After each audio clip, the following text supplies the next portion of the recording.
in which Ryan Hargreeves meets a coffee-obsessed teenage and incredibly cute boy. Only one problem though, she's a sparrow and he is not.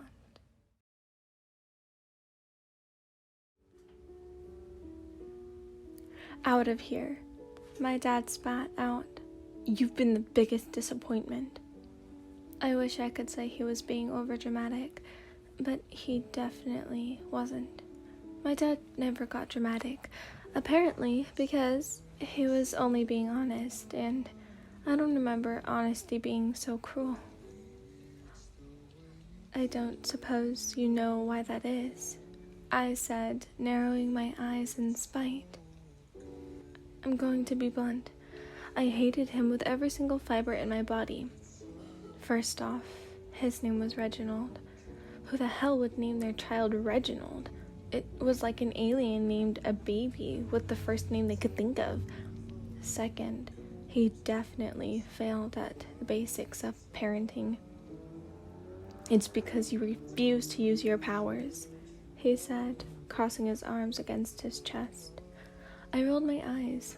Because I don't need to use my powers. Then how do you expect to execute them efficiently? He yelled, his agitation bursting out like a cannon. If you're too stubborn to practice. Huh, stubborn. Sure. That was why I resisted all of my sessions. Shaking my head, I let out a scoff. Unlike the rest of my siblings at the academy, I couldn't hold my temper and my tongue.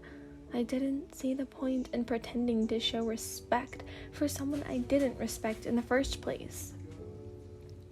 There's nothing efficient about what I do, and I wish not to do it at all, I said, turning on my heels. I'm sorry, Dad. I wasn't sorry at all, but to avoid being locked in the basement, I had to pretend I was. That was the only thing I managed to cough out. But it wasn't respected in the slightest.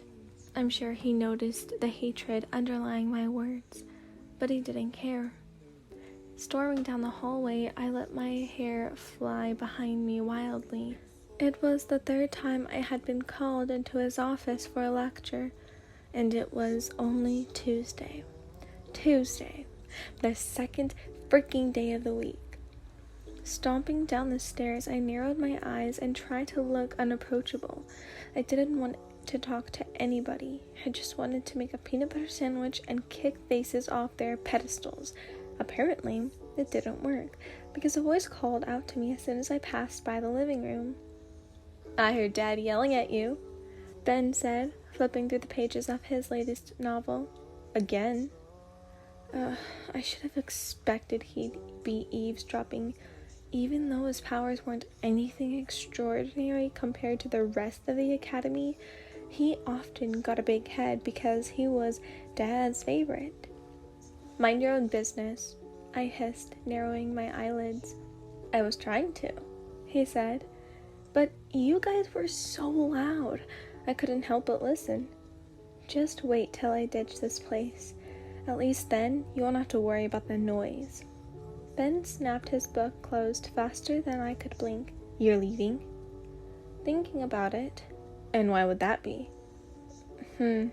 I sneered, pretending to give it any thought. Maybe it's because everyone here treats me like garbage. We only treat you like you treat your powers, he stated, and unfortunately, that means we don't bother paying attention to you at all. Good, you won't notice if I leave then. Dad will. Ben sighed. Then I'll track you down and lock you up in the basement. Bold of you to assume I won't fight back.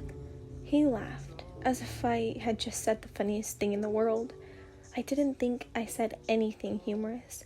Maybe his sense of comedy was just as dumb as he was, which would explain a lot, actually. Let's say you escape, he said, standing up, and you leave the academy.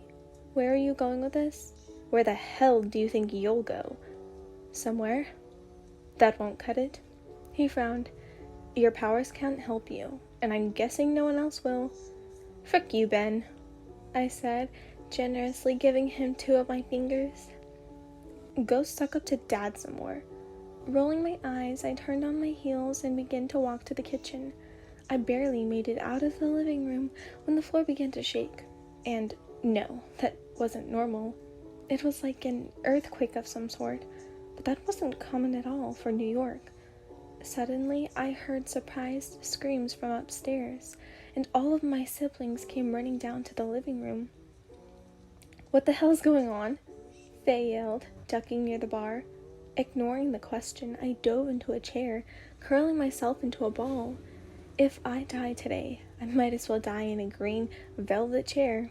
Opening one of my eyes, I saw my dad slowly striding down the stairs, the monocle in his eye glinting off the lamp.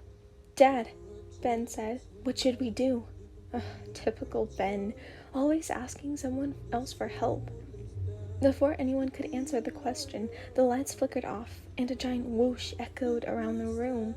Once the electricity slowly turned back on, I realized there were 7 more strangers in our presence.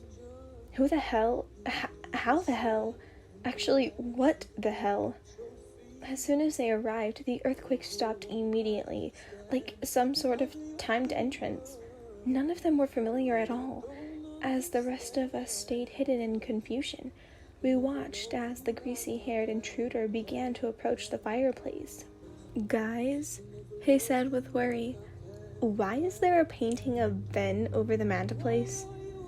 Oh great, they knew Ben. As they all rushed to see what the greasy-haired man was looking at, I saw my dad step out from behind the chair he was hiding behind. "I knew you'd show up eventually," he said, nodding his head. Did everyone know who these people were? Once again, I was probably the odd one out when it came to information. Cue the sad violin music. As I waited for one of them to say something else, Ben stepped into the light with a distasteful expression on his face. "Dad," he said, "who the hell are these idiots?" And for once in my life, I was thinking the same thing.